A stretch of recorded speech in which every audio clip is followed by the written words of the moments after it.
नमस्कार, आप देख रहे हैं छुलको बीएमआर। जहां इस वक्त की सबसे बड़ी खबर आरपीएससी पेपर लीक को लेकर आ रही है। आपको बता दें कि पहली बार राष्ट्रपति तक पहुंचा पेपर लीक का केस।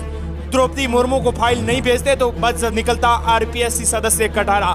सीनियर टीचर्स भर्ती परीक्षा 2022 के पेपर लीक मामले में एक नया मोड़ सामने आया है। दरअसल ये मामला अब राष्ट्रपति लेवल तक पहुंच गया है।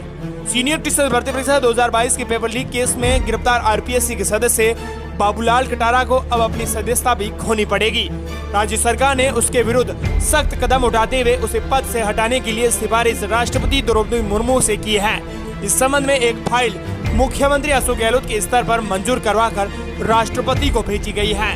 राजस्थान के राजनीतिक प्रशासनिक इतिहास में ये पहला मौका है जब किसी संवैधानिक आयोग के सदस्य की भ्रष्टाचार संबंधी केस में गिरफ्तारी होने के बाद उसे पद से हटाने की कार्रवाई की जा रही है। दरअसल राष्ट्रपति लेवल तक का यह मामला पहुंच चुका है। कटारा को अक्टूबर 2020 में आयोग का सदस्य बनाया गया था। उनका कार्यकाल 6 साल का है, जो सितंबर 2026 में पूरा होने वाला था, लेकिन अभी कार्यकाल पूरा होने में लगभग 3 साल और 5 महीने का समय बाकी पड़ा है और इस समय को अब बाबूलाल कटारा ने खो दिया है। सूत्रों के मुताबिक राष्ट्रपति के स्तर पर कभी भी फाइल पर मंजूरी मिल सकती है। उसके बाद तुरंत प्रभाव से बाबूलाल को आयोग के सदस्य हटाया जाएगा।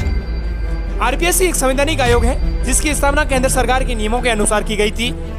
ऐसे में क्यों भेजनी पड़ी राष्ट्रपति को फाइल? आपको बता दें कि इसका मुख्य कारण है कि आरपीएससी एक ऐसा आयोग है जो संवैधानिक है, जिसकी स्थापना केंद्र सरकार के नियमों के मुताबिक की गई थी। सभी राज्यों में लोक सेवा आयोग बनाए गए थे ताकि प्रदेशों में भी लोक सेवा के लिए सरकार के बिना हस्तक्षेप अधिकारी मिल सके, उनका चयन निष्पक्ष और पारदर्शी तरीके से हो सके। ज्यादातर राज्यों में लोक सेवा आयोगों को राजधानी के बजाय दूसरे शहरों में यानी हाईकोर्ट की तर्ज पर स्थापित किया गया था। ऐसे में इन आयोगों में जो सदस्य नियुक्त किए जाते हैं उन्हें नियुक्ति तो राज्य सरकार की अनुशंसा पर की राज्यपाल करते हैं, लेकिन उन्हें अगर पद से बर्खास्त करने की कार्रवाई करनी हो तो फिर राज्य सरकार को राष्ट्रपति से मंजूरी लेना अनिवार्य है। बाबूलाल कटारा के मामले को इस स्तर पर बेहद गंभीर माना गया है। इसके विपरीत जब तृतीय सैनिक शिक्षक भर्ती परीक्षा 2021 में 25 लाख अभ्यर्थी शामिल हुए थे, तब भी पेपर लीक के कारण परीक्षा दोबारा करवानी पड़ी थी। वो परीक्षा माध्यमिक शिक्षा बोर्ड अजमेर ने करवाई थी।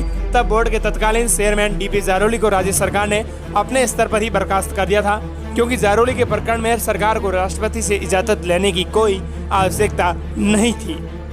सीनियर टीचर्स भर्ती परीक्षा 2022 के पेपर लीक मामले में सीएम गहलोत आयोग के प्रति नाराज थे जब स्पेशल ऑपरेशन ग्रुप यानी एसओजी ने बाबूलाल कटारा का नाम लिया।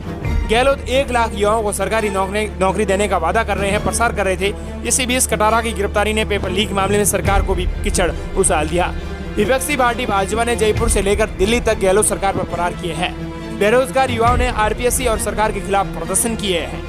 ऐसे में गहलोत ने उस स्तर पर सीएम उषा शर्मा, गृह सचिव और प्रमुख शासन सचिव सीएमओ कुलदीप रांगा के स्तर पर इस मामले की समीक्षा की और कटारा को सदस्यता से हटाने का फैसला किया है। फैसले पर विधिक राय लेने के बाद सरकार ने पूरे प्रकरण की फाइल तैयार की है, जो कि अब राष्ट्रपति को भेजी गई है। सीएम गहलोत का ये सख्त कदम न उठाते तो आम लोगों के बीच सरकार के संबंध में बहुत गलत संदेश जाता। कटारा को जमानत मिलती तो वो फिर से आयोग में अपने सदस्य पर काबिज होता और प्रशासनिक कामकाज में संचालन भी करता। ऐसे में राज्य सरकार ने पहले ही ये कदम उठा लिया। अब कटारा को जमानत मिल भी जाएगी तब भी वो इस पद से दोबारा नहीं आ सकेगा। साथ ही राष्ट्रपति स्तर तक इस फाइल को पहुंचाने को लेकर आपकी क्या प्रतिक्रिया है, कमेंट्स में जो बताएं। राजस्थान पेपर लीक का केस पहली बार राष्ट्रपति तक पहुंचा है, इसे आप किस नजरिए से देखते हैं? कमेंट सेक्शन में अपनी प्रतिक्रिया जरूर दें।